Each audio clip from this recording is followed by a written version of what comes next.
Itu Islam, kambing itu Islam, sapi itu Islam. Dalilnya mana? Baca Al-Quran. Makanya baca Quran. Lihat dalam surat Al-Hajj, surat ke-22, ayat 18.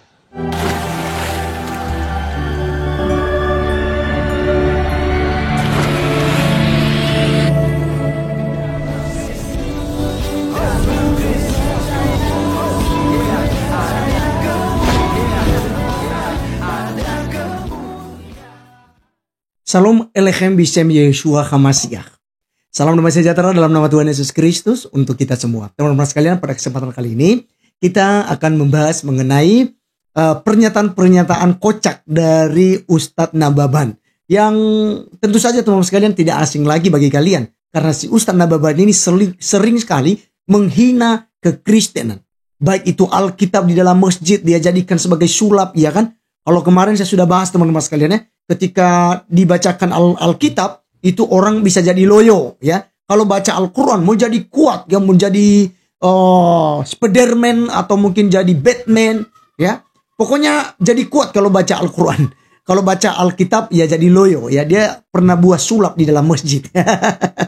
Nah kali ini teman-teman sekalian, saking semangatnya dia katakan apa? Kambing itu Islam, kucing itu Islam ya kan. Jadi hewan-hewan itu Islam, tapi babi, anjing itu tidak disebutkan oleh dia. Saya tidak tahu kenapa ya. Dan kemudian dia katakan, dia berikan syarat-syarat untuk ya menjadi seorang Islam dan beribadah itu harus berakal. Ternyata teman-teman sekalian, nanti kita akan lihat ya dari video daripada saudara kita Pil Pahit, di mana bahwa kucing itu tidak memiliki akal ya teman-teman sekalian ya. Tidak ada akal nanti. Nanti kita akan lihat ya. Dan juga pernyataan-pernyataannya itu sangat kontradiksi. Apa yang disampaikannya dan faktanya itu jauh panggang dari api. Oleh karena itu teman-teman sekalian, saya saja mengajak kita untuk menyaksikan videonya sampai selesai. Berikut ini. Agama Islam ini adalah agama yang sangat menghargai dan mengapresiasi yang namanya akal. Bahkan syarat beragama dalam Islam itu adalah orang yang berakal sehat. Sebab ladina liman la aklalah. Tidak dianggap beragama orang yang tidak punya akal. Jadi orang yang tidak punya akal tidak penting beragama. Maka semua perintah dalam Islam, terutama perintah dalam menjalankan ibadah, selalu disertakan syarat melaksanakan ibadah itu apa? Namanya akil balik. Harus sehat akalnya dan cukup umur.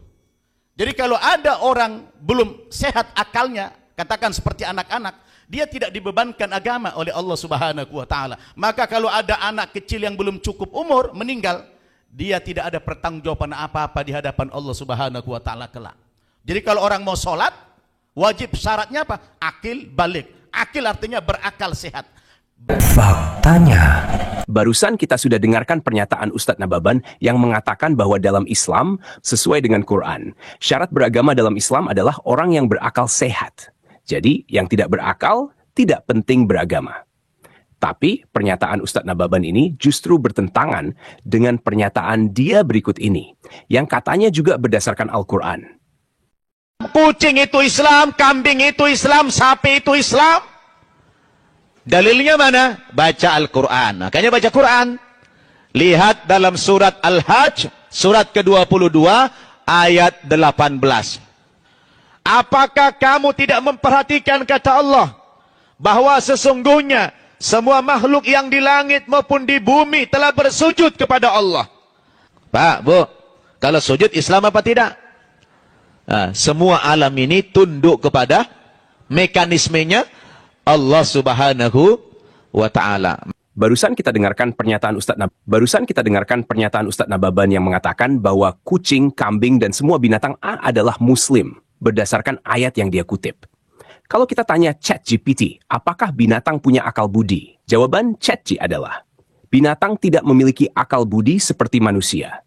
Dalam pandangan filsafat dan teologi, akal budi mengacu pada kemampuan berpikir secara rasional, memahami konsep abstrak, membedakan antara baik dan buruk, serta memiliki kesadaran moral. Kemampuan ini khas manusia dan terkait dengan jiwa serta tanggung jawab moral. Jadi, pernyataan Ustadz Nababan justru dibantah oleh Ustadz Nababan sendiri. Jika pernyataan Ustadz Nababan ini benar bahwa binatang adalah muslim, kenapa cuma kucing dan kambing aja yang dia sebutkan? Kenapa bukan babi dan anjing juga? Saya curiga, karena setelah dengar ceramah Ustadz Nababan, seekor babi kemarin masuk masjid. Ini cuma kemungkinan loh ya.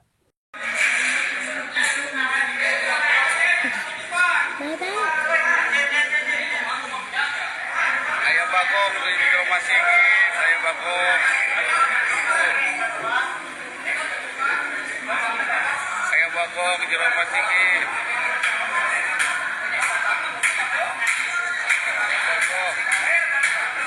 Maligas lang ka kanina. Ayam bakok. Tadi dia juga bilang bahwa anak kecil yang masih belum balik tidak akan diminta pertanggungjawaban saat meninggal. Artinya, mereka akan masuk surga. Masalahnya, pernyataan Ustadz Nababan ini bertolak belakang dengan hadis Nabi tentang bagaimana nasib anak kecil yang meninggal. Dalam sebuah hadis dari Aisyah Ummul Muminin, dia berkata, pada suatu ketika Rasulullah Shallallahu Alaihi Wasallam pernah diundang untuk melayat jenazah seorang bayi dari kaum Ansyar. Kemudian Aisyah berkata kepada beliau, "Ya Rasulullah, sungguh berbahagia bayi kecil ini. Ia seperti seekor burung dari sekian burung surga yang belum pernah berbuat dosa dan belum pernah ternodai oleh dosa." Mendengar pernyataan tersebut, Rasulullah Shallallahu Alaihi Wasallam bersabda, "Mungkin juga tidak seperti itu. Hai Aisyah, sebenarnya Allah telah menciptakan orang-orang yang akan menjadi penghuni surga ketika mereka masih berada dalam tulang rusuk pi bapak-bapak mereka. Dan sebaliknya, Allah pun telah menciptakan orang-orang yang akan menjadi penghuni neraka ketika mereka masih berada dalam tulang rusuk bapak-bapak mereka."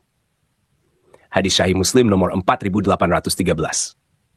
Jadi, menurut hadis ini, justru bertentangan dengan pernyataan Ustadz Nababan yang katanya anak yang belum balik meninggal akan masuk surga atau tidak diminta pertanggungjawaban. Sementara hadis Nabi katakan bahwa di surga atau nerakanya seseorang anak sudah ditetapkan oleh Allah. Jadi, kira-kira siapa yang benar? Silakan tulis di kolom komentar.